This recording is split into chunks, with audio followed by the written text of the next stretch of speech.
Are we in the middle of a psychological operation right now?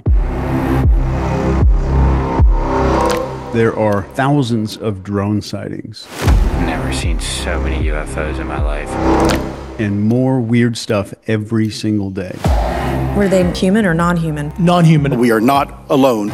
You deserve to know how to tell what the hell is going on. And I just did a very confidential talk to my inner circle last night. But I think that you need to see this. People within the U.S. government believe it's true. The world deserves the truth. Growing number of drone sightings. They are non-human, higher intelligence. The unidentified aircraft are the size of cars. It's like the classic UFO that you would see online. A lot of people are wondering what the hell is going on. But what if I told you that the most dangerous thing is happening, but it's inside of your head? If you just think about it for a second, there's decades of silence on UFOs, and now suddenly the government is obsessed with talking about them. I want to show you exactly tonight what the plans and motivations are if this is being done on purpose. And then I want to walk you through a foolproof way on how to spot public manipulation. I'm also maybe going to talk about what to do if it's actually aliens. If you don't know, I'm the guy that trains psyops. I'm the person that teaches this kind of stuff to companies and stuff. So the government's kind of gone from decades of denial to throwing around terms like UAPs, unidentified aerial phenomena, in official hearings. Add to that this sudden rise in reports of drones all over the place, these weird sightings and emergency declarations that are going on, I think in New Jersey right now. And it feels like we're being prepped for something. But what are we being prepared for? So let's dig in. So why would this be happening right now? So we're going to go both sides. It's aliens, it's not aliens. Let's do both sides here. Most governments don't just usually open up about things like this without a reason. With all governments, when they start pushing a narrative, it's most often to serve a bigger agenda if this is deliberate. So here are three possible reasons I can think of why this might be happening. Number one, a distraction tactic. When huge issues are brewing, like economic instability, political unrest, global crises, somebody's done something bad and it's about to get in the news, governments usually and very often create some kind of distraction. So remember when the Pentagon released UFO footage in 2020.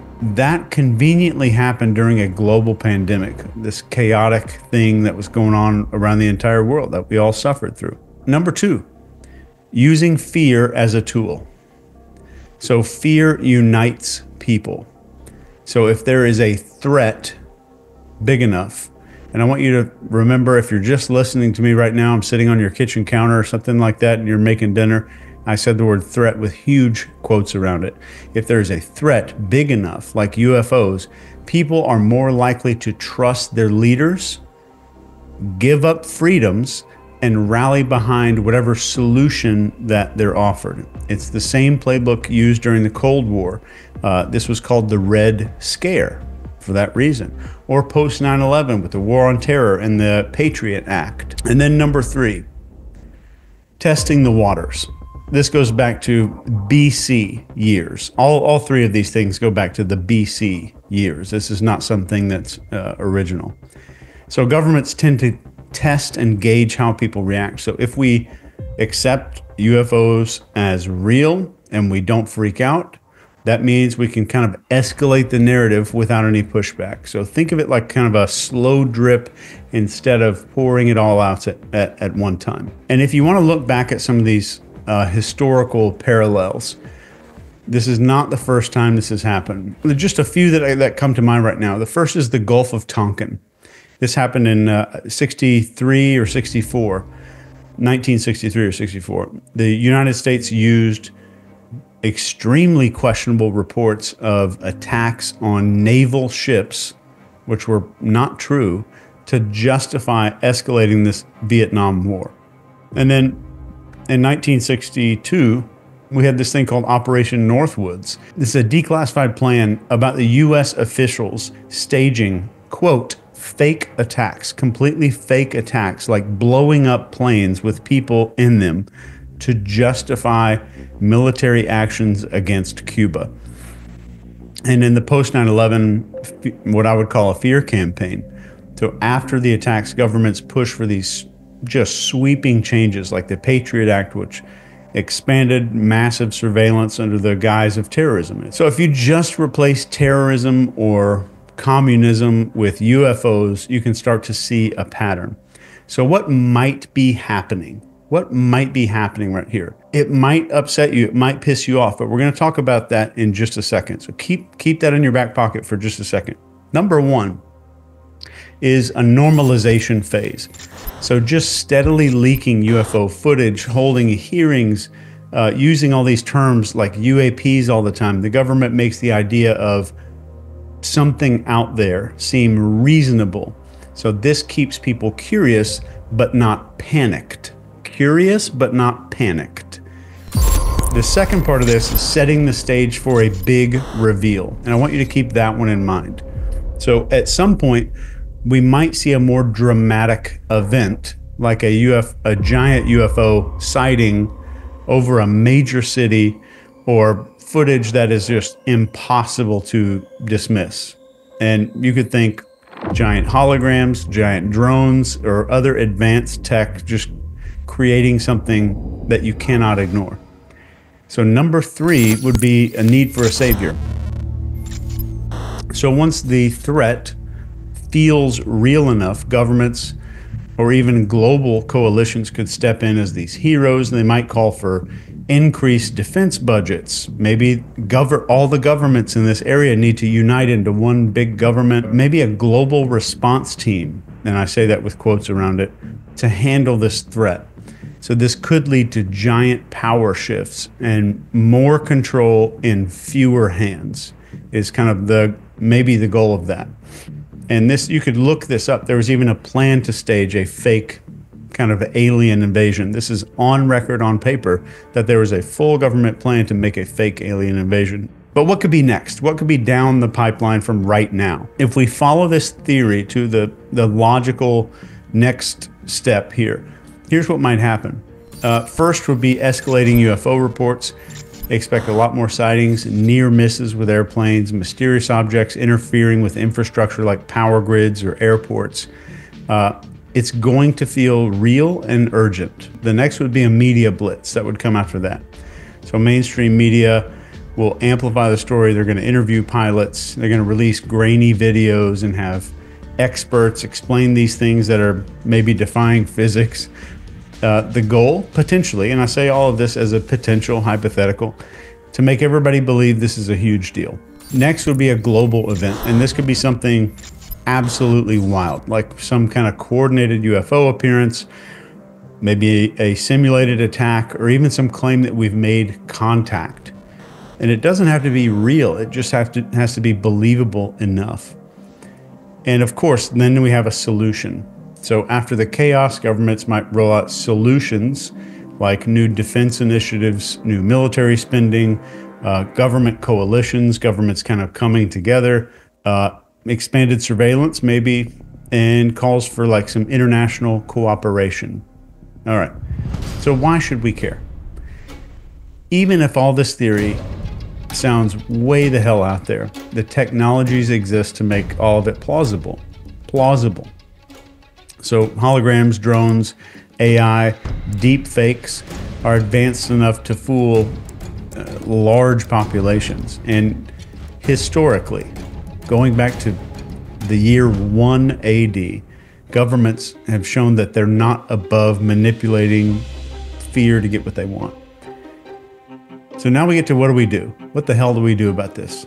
Number one, stay frickin' critical. Do not take everything at face value. Always question why some stories are getting so much attention, and most importantly, who benefits from that story. And educate yourself. You need to look into historical precedents, maybe current technology. You could just use ChatGPT for a lot of this. and some government strategies. So the more you know, the harder it is for you to be manipulated. Focus on reality.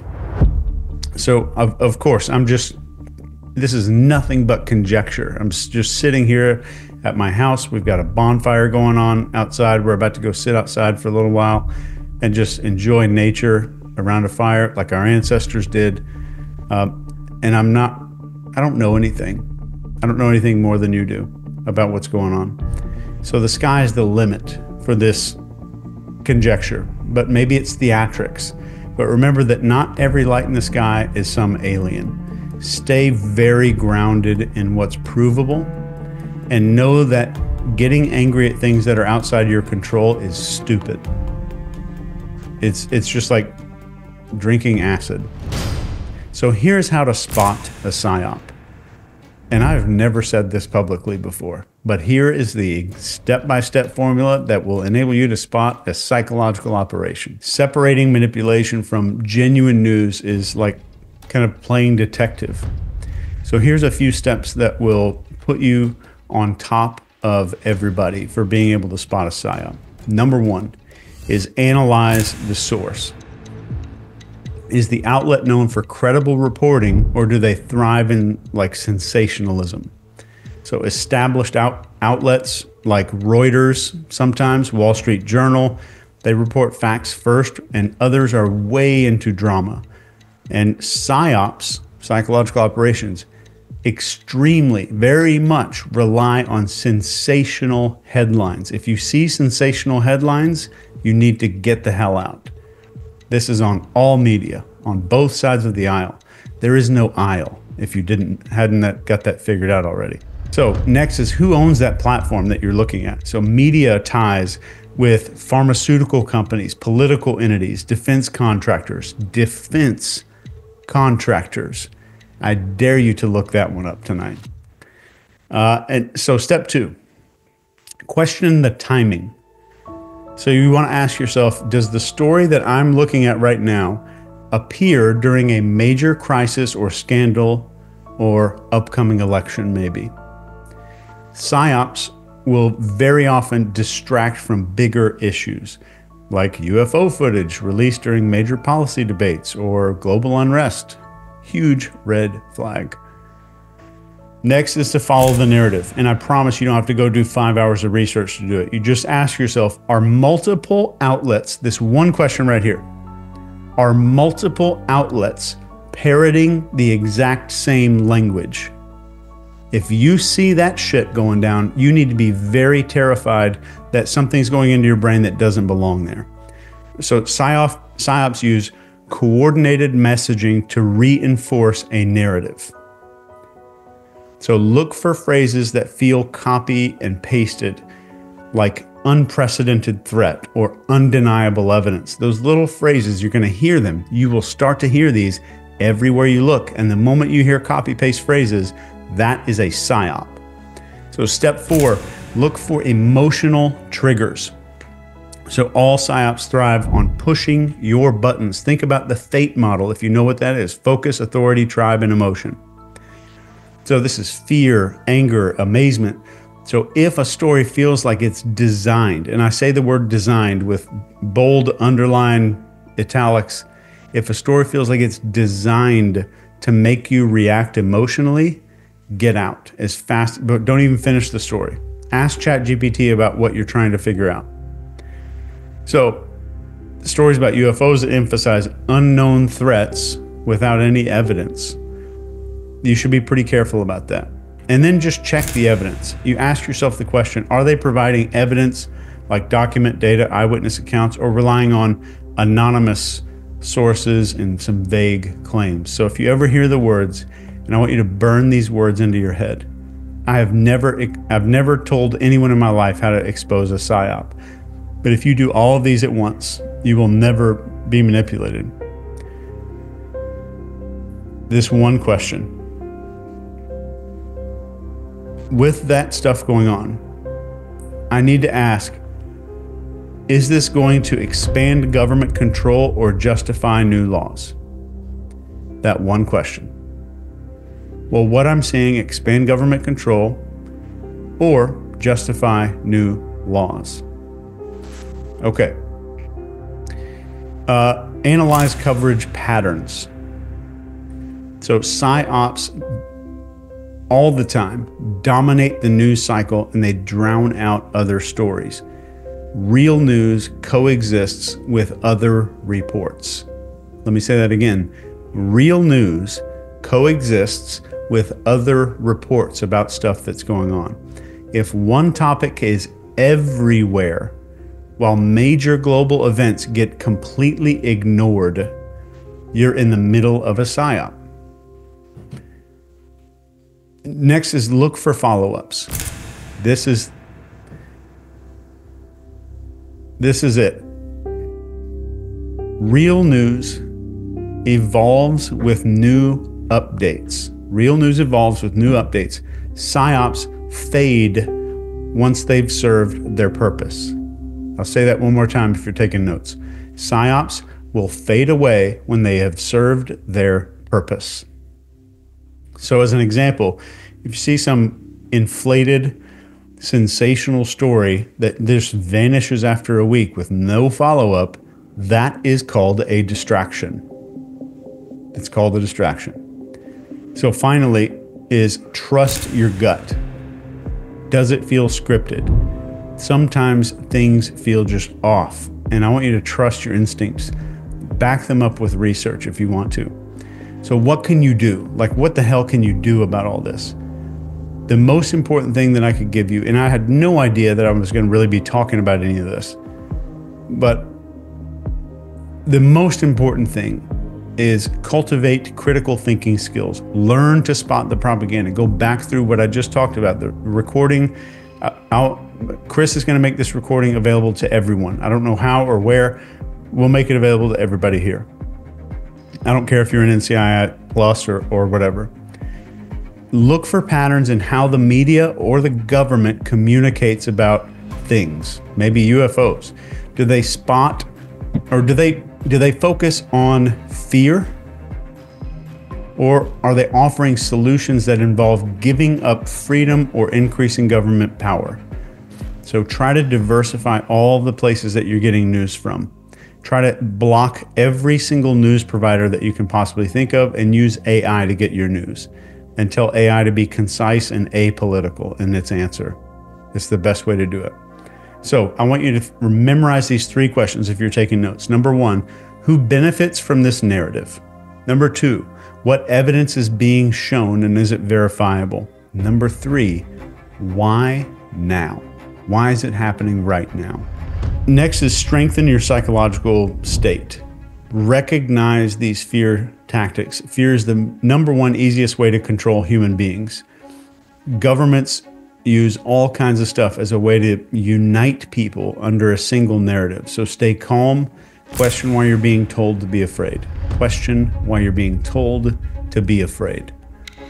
And this sounds like some bullshit trope you might see on some yoga instructor video, but mindfulness is one of the most powerful practices that you could start to adopt today. There's a million videos on it on YouTube. I'm not going to go into how to do it today. It's one of the most powerful things you can do just in general for your success in your life, but it's going to help insulate you from some of this stuff. So just a few other ones. Stay connected to your community, not your online community. Get to know who your neighbors are. Get to know your neighbors. Walk across the street, know everybody that lives around you. Go introduce yourself if you haven't already. Your neighbors might be more important than you realize here if something goes down. Build self-reliance as much as you possibly can. Stay grounded in reality. Always remind yourself that there's a lot of stuff going on, and through all the shit we've been through as a species, as a country, as a globe, things usually just turn out okay in the end. It's not that big of a deal. And finally, just get your mindset protected. The more people panic, the more easily governments can sweeping control the nation.